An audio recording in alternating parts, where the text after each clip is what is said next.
Welcome to R4U channel for the explanation of Guillermo del Toro's की cabinet of curiosity के episode number 3 जिसका नाम है the autopsy. Guillermo del Toro की cabinet of curiosity के fans के लिए अच्छी खबर है कि ये एपिसोड एक नए तरीके के हॉरर और थ्रिल को लेकर आता है। इस कलेक्शन में 8 अलग अलग हॉरर स्टोरीज हैं और ये सभी ट्रेडिशनल हॉरर्स की बाउंड्रीज को पुश करती है। इस वीडियो में मैं 3rd एपिसोड ऑफ सीरीज को एक्सप्लेन करूंगी जहां माइनर्स के साथ क्या होता है। ये फाउंड आउट करने के लिए आप सबको ये रिक्वेस्ट है कि अगर आपको मेरा कंटेंट पसंद आता है तो मुझे सपोर्ट करें और मेरे चैनल को सब्सक्राइब करें। ये आपके लिए एक छोटा सा क्लिक हो सकता है लेकिन मेरे लिए ये बहुत मायने रखता है। 50 मिनट का लंबा ये शॉर्ट स्टोरी का एपिसोड एक माइन शाफ्ट में अनएक्सप्लेन के एक्सप्लोजन के इर्द गिर्द घूमती है। ये स्टोरी माइनर्स की मौत और उनके लोगों को लापता होने की ट्रेजेडीज को क्लियरली टाउन में रहने वाले लोगों को अफेक्ट किया है और यहाँ उन्हें कुछ आंसर्स को फाइंड आउट करने की जरूरत है। टाउन के शेरिफ अपने फ्रेंड को कॉल करते हैं जो कि एक पैथोलॉजिस्ट है, लेकिन यहाँ पैथोलॉजिस्ट उन बॉडी की ऑटोप्सी करते हैं जहाँ उन्हें कुछ ऐसा पता लगता है जिससे हम आसानी से भूल नहीं सकते। ये एपिसोड बॉडी हॉरर में बेस्ड है जिसमें बॉडी को कट ओपन करके दिखाया गया है, इसीलिए आप बॉडी ऑटोप्सी पसंद नहीं करते हैं तो ये एपिसोड आपके लिए अवॉइड करना ही अच्छा रहेगा। एपिसोड की स्टार्टिंग में गुलमेरल टैरो ने इस आइडिया को इंट्रोड्यूस किया था कि यूनिवर्स में ह्यूमंस के अलावा भी लाइफ हो सकती है। इससे ये तो क्लियर है कि ये एपिसोड एलियन से रिलेटेड है, भले ही आप रियलिटी में एलियन से विश्वास रखते हो या नहीं। इस बात की पॉसिबिलिटी हमेशा रहती है कि अर्थ के बाहर जीवन मौजूद है, जहाँ स्टार्टिंग सीन में जॉन एलन नाम का एक इंसान माइन में घातक एक्सप्लोजन करता है जिससे बहुत से माइनर्स की मौत हो जाती है और उन बॉडीज का पोस्टमार्टम एग्जामिनेशन दिखाया जाता है। शेरिफ नेट क्रेवन अपने फ्रेंड और पैथोलॉजिस्ट डॉक्टर कार्ल विंटर्स को बुलाते हैं ताकि वो उनके टाउन में क्या चल रहा है उसका पता लगा सकें। लेकिन कुछ महीने में डॉक्टर विंटर्स अजीब एक्सप्लोजन के बाद ये पता लगाते हैं कि उन्हें पेट का कैंसर है। डॉक्टर विंटर्स नेट से रिक्वेस्ट करते हैं कि वो उसे बताए कि एक्सप्लोजन से पहले क्या हुआ था। नेट इन अनसॉल्व मर्डर्स और गुमशुदा लोगों के बारे में एक टेरिबल स्टोरी स्टार्ट करता है। वो बताता है कि एक दिन वो जंगल में एक बॉडी को सर्च करने गया था जिसे बेरहमी से काटा हुआ था। ऐसा लग रहा था कि किसी कसाई ने उसकी स्किन को उतार दिया है बड़ी सफाई से। इनफैक्ट मर्डर ऐसा था कि आंसर देने के बजाय और ज्यादा क्वेश्चंस रेज हो गए थे।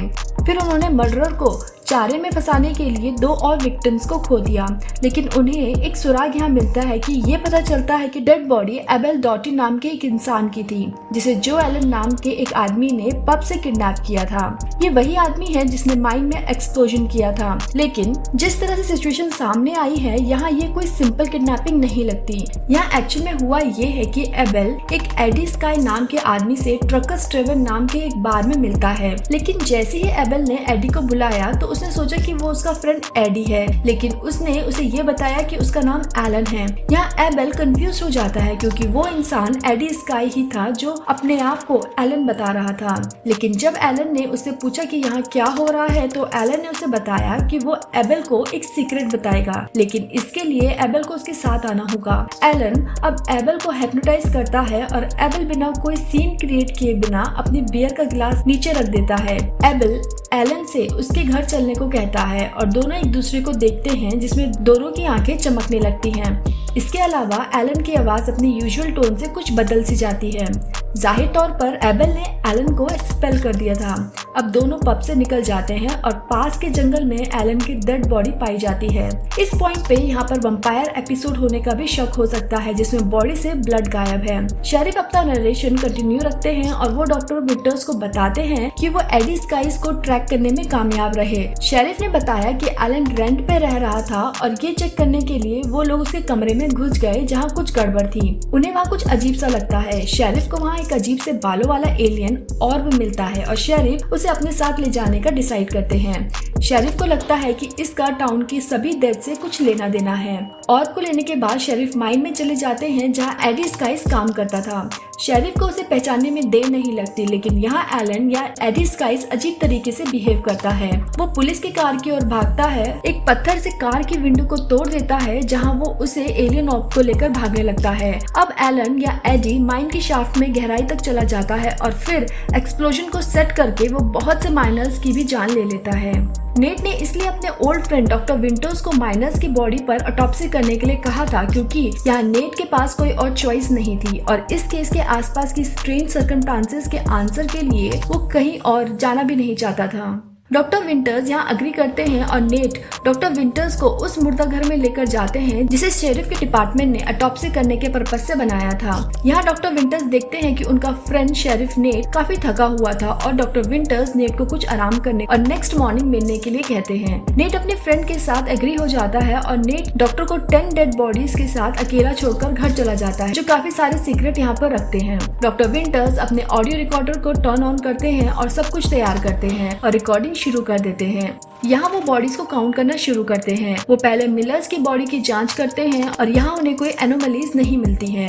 यहाँ डॉक्टर नोट करते हैं कि डेथ का कारण यहाँ पे क्रॉस एक्सिनिएशन था, यानी बॉडी में ऑक्सीजन की कमी हो गई थी और वो बॉडी को वापस रेफ्रिजरेटर में ले जाना शुरू कर देते हैं। यहाँ डॉक्टर की इनर आत्मा उन्हें मुर्दा घर छोड़ने के लिए कह रही थी, लेकिन वो ऑटोप्सी कंटिन्यू रखते हैं। यहाँ डॉक्टर को एलन के रियल गोल समझ में आता है कि वो एक्चुअल में उस ऑर्ब को डिस्ट्रॉय करना चाहता था, ना कि माइन शाफ्ट को कोलैप्स करना। और यहाँ एलन पुलिस से भागने की कोशिश नहीं कर रहा था। जब जैक्सन की बॉडी को कट ओपन करते टाइम डॉक्टर बॉडी पर एक अजीब सा कट का नोटिस करते हैं और साथ ही वो नोटिस करते हैं कि बॉडी के इंटरनल ऑर्गन्स में जरा भी खून बाकी नहीं था। डॉक्टर इस अजीब अकरेंस को नोट करते हैं और उस बॉडी को टाँके लगाने के बाद डॉक्टर नेक्स्ट बॉडी को चेक करते हैं जिसका नाम ब्रेडी है।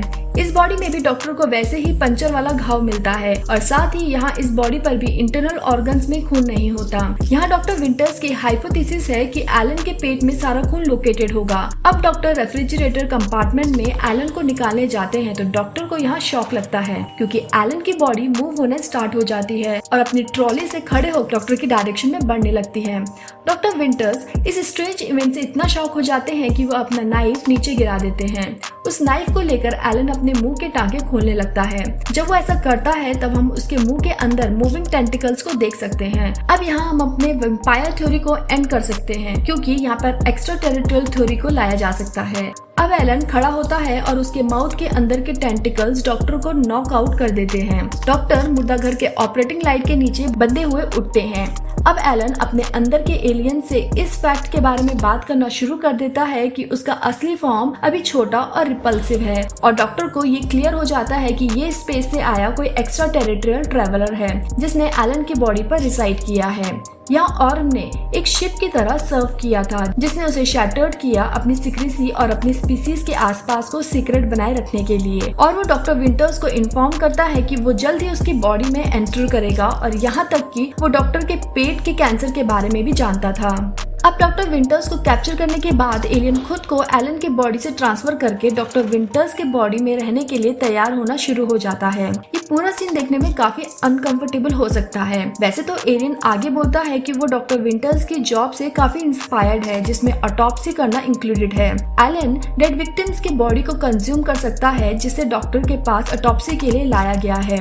इसलिए एलन डॉक्टर को एक शानदार वेसल के फॉर्म में देखता है। डॉक्टर विंटर इस होप में एलन को एंगेज करके रखते हैं क्योंकि उनके फ्रेंड नेट ने जैसे उन्हें प्रॉमिस किया था कि वो सुबह उनसे मिलने आएगा, इसलिए वो उसके आने का वेट कर रहे होते हैं। एलन अपनी बॉडी में एलियन के फॉर्म को ट्रांसफर करने से पहले खुद को कट ओपन करने जा रहा होता है।